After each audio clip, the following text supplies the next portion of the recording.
Vнимание! Говорит Moskva. Говорит Moskva. Hepinize merhabalar. Şu an hayallerimin şehri olan Moskova'dayım. Ve ben bir ay boyunca burada kalacağım ve Moskova'nın her yerini gezeceğiz. Kızıl Meydan'daki ilk gideceğimiz yer Devlet Tarih Müzesi. Evet, şu an karşıda Aziz Vasili Katedrali'ni ve Kremlin Sarayı'nı görüyorsunuz ama oraya gitmeden önce şimdi sizinle beraber Devlet Tarih Müzesi'ne gideceğiz.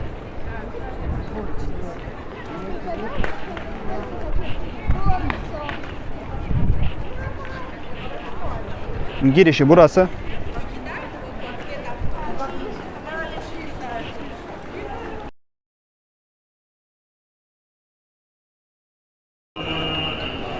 Şimdi yavaş yavaş Kremlin'e doğru gideceğiz. Ama öncesinde biraz dondurma yemem lazım. Şimdi burada da bir tane dondurmacıya geldik. Burada tüm dondurmaların fiyatı 200 ve 300 ruble arasında değişiyor. Bir tanesi var 350 ruble. Şimdi ben de birazdan sipariş edeceğim. Здравствуйте, я могу купить мороженое. Вы любите послаще или... Burada gördüğünüz bütün dondurmalar 300 ruble. Türkiye'deki hemen hemen Magnum'un benzeri diyebilirim. Этот, пожалуйста. В каком шоколаде?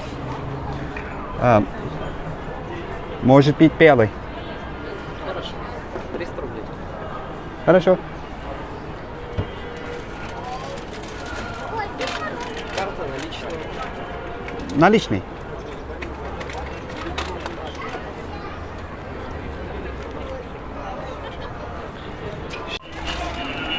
Ve şimdi dondurmamız hazırlanıyor.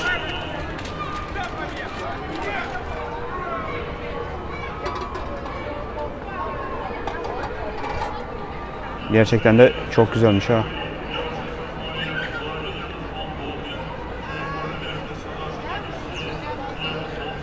Bu görmüş olduğunuz dondurmanın fiyatı 300 ruble. Большое спасибо. С легкой работы.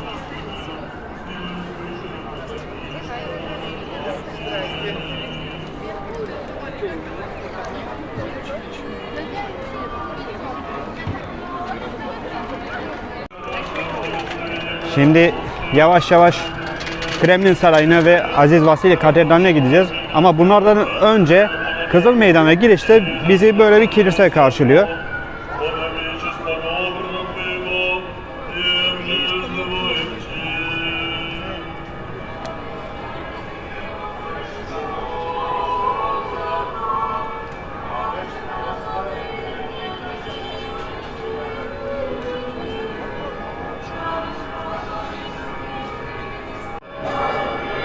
Birazdan tam karşımızda Aziz Vasili Katedrali yer alacak. Ve daha sonra da Kremlin Sarayı'na doğru gideceğiz.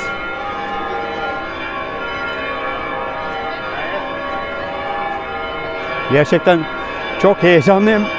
Çünkü hayallerimin şehrindeyim. Hayallerimin şehrindeyim. Meydanın hemen sol tarafında burada GUM AVM'yi görüyorsunuz.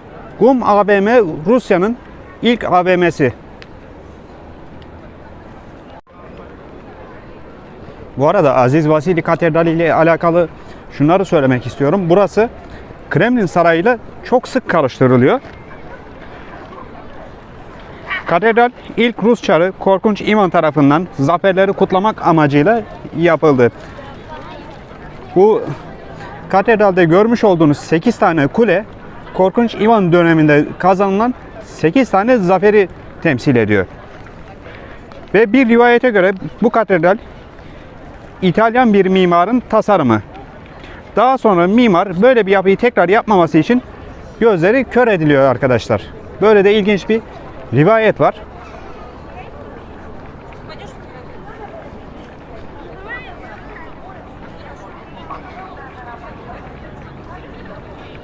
Bu arada katedralin hemen sol tarafında ilginç bir yer var. Şimdi orayı da göstermek istiyorum.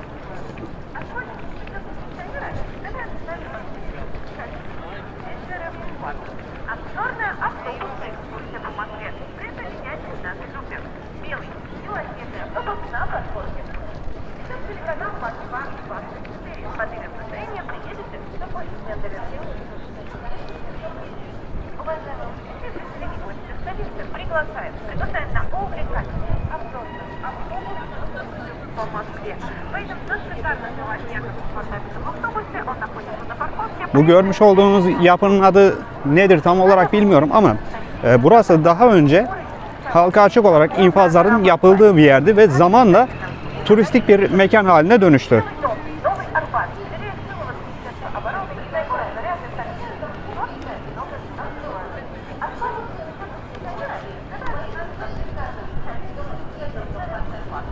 Обзорная автобусная экскурсия по Москве. Автобус на парковке. Сейчас телеканал Москва 24. Под имя настроения приедете на поезд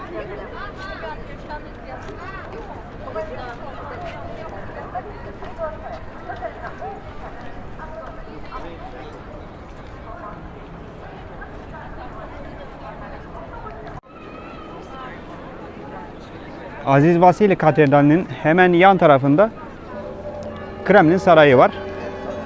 Şu anda gördüğünüz küp şeklindeki yapı da Lenin'in mozolesi. Ancak şu an Kremlin mezarlığı kapalı olduğu için yarın bu mezarlığı sizlere anlatacağım.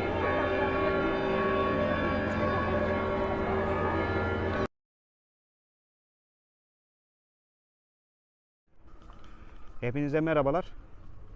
Kremlin mezarlığına geldik. Burada stabilizatörle çekim yapmama izin vermedikleri için yine bu videoyu elimle çekiyorum. Dolayısıyla videoda titremeler olacak. Bunun için hepinizden özür dilerim.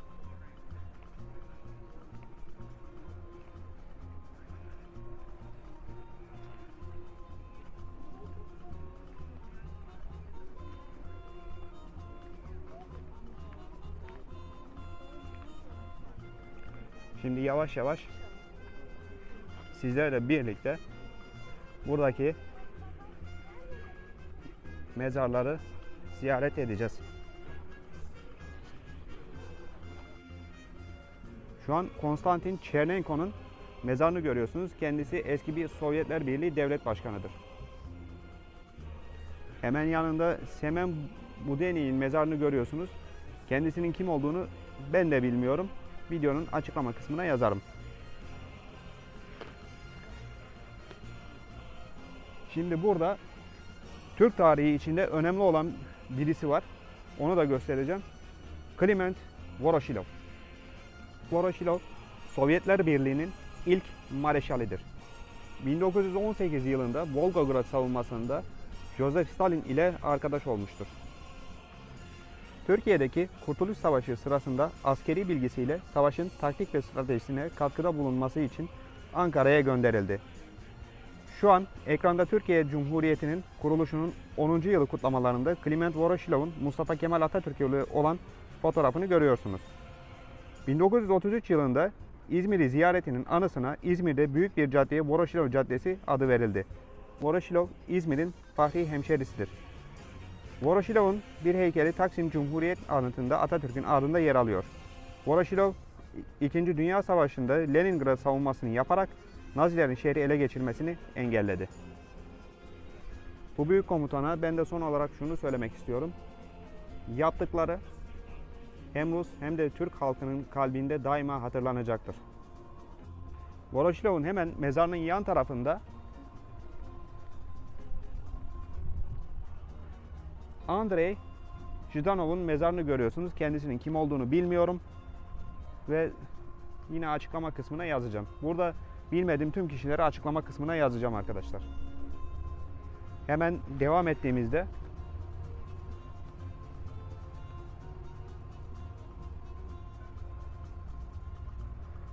burada Mihail Frunze'nin mezarını görüyorsunuz. Bunun da kim olduğunu bilmiyorum. Açıklama kısmına yazacağım. Hepinizin merakla beklediği o kişiyi en sona bıraktım.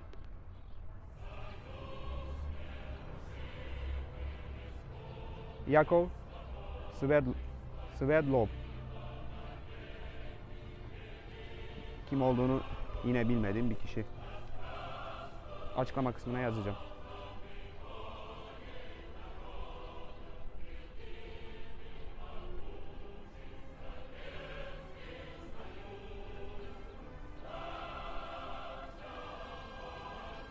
Burada Sovyetler Birliği'nin eski devlet başkanı olan Leonid Brejnev'in mezarını görüyorsunuz.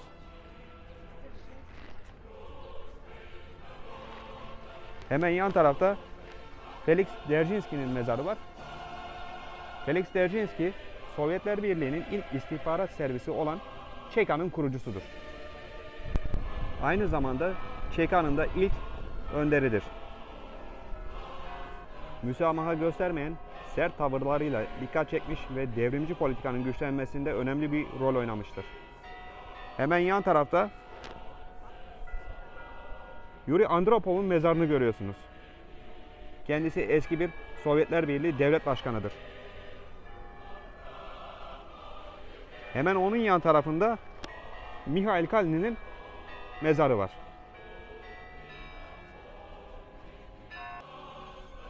Mikhail Kalnin, Sovyet bir devlet adamı ve Joseph Stalin'in yakın çalışma arkadaşıdır.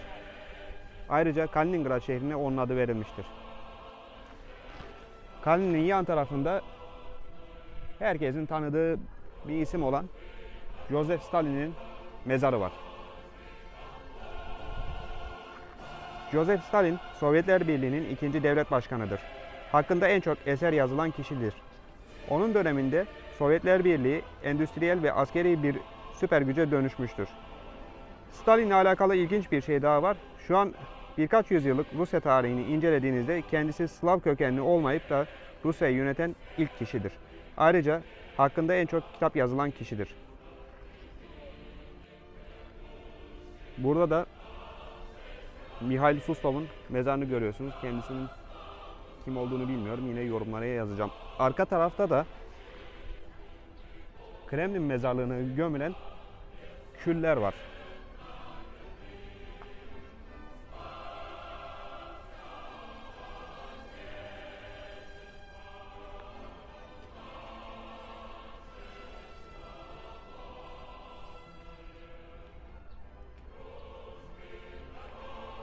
Aynı zamanda Kremlin mezarlığına gömülen yabancı kişiler de var. Birazdan size onlara da göstereceğim.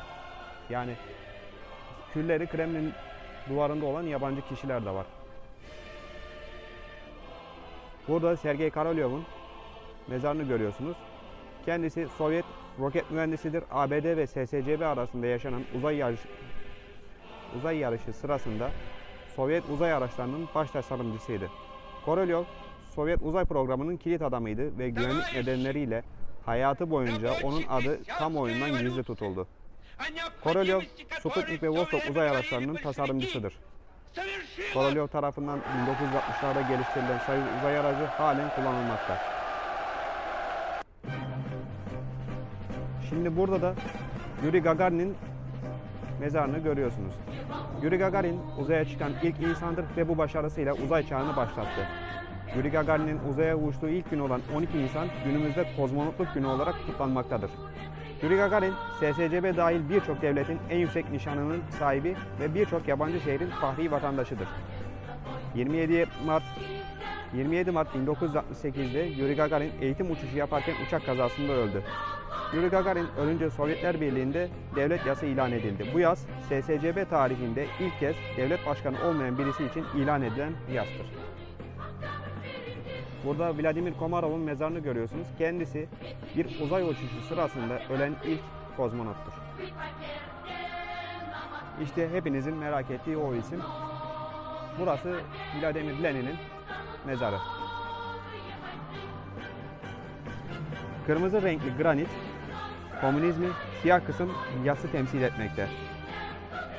Mimar Alexey Chusev ölümsüzlük mesajını vermek için bu yapıda küp şeklini kullandı. Yalnız mauzolenin içinde fotoğraf çekmek, video çekmek kesinlikle yasak. Dolayısıyla size sadece dışarıyı gösterebilirim. Şimdi burada da Mozole tribününü görüyorsunuz. Burası Sovyetler Birliği döneminde kutlamaların merkeziydi. Ekim Devrimi, 1 Mayıs ve 9 Mayıs kutlamalarında Sovyet liderleri, Politbüro üyeleri ve üst rütbeli subaylar buradan kutlamaları izleyip halkı selamlardı. Sovyet Politbürosu, Sovyetler Birliği Komünist Partisi içinde Sovyet hükümeti için politika üreten en üst yetkili kurumdu ve kararları kanun hükmündeydi. Lenin'in mozolesinin önden görünüşü de bu şekilde. Şimdi Kremlin mezarlığından çıktık. Orada size yabancılar mezarını da göstermek istiyordum ama oraya girişler yasaklanmış. Dolayısıyla gösteremedim.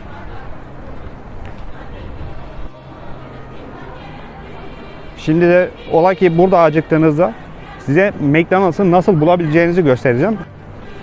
Kremlin'in hemen yakınında McDonald's var. Şimdi birazdan oraya gideceğiz.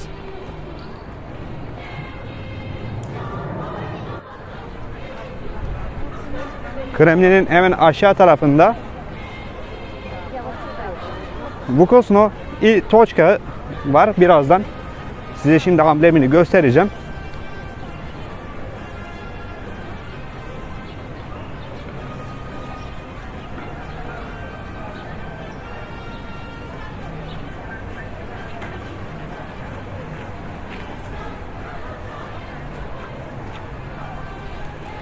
Садись, я повезу.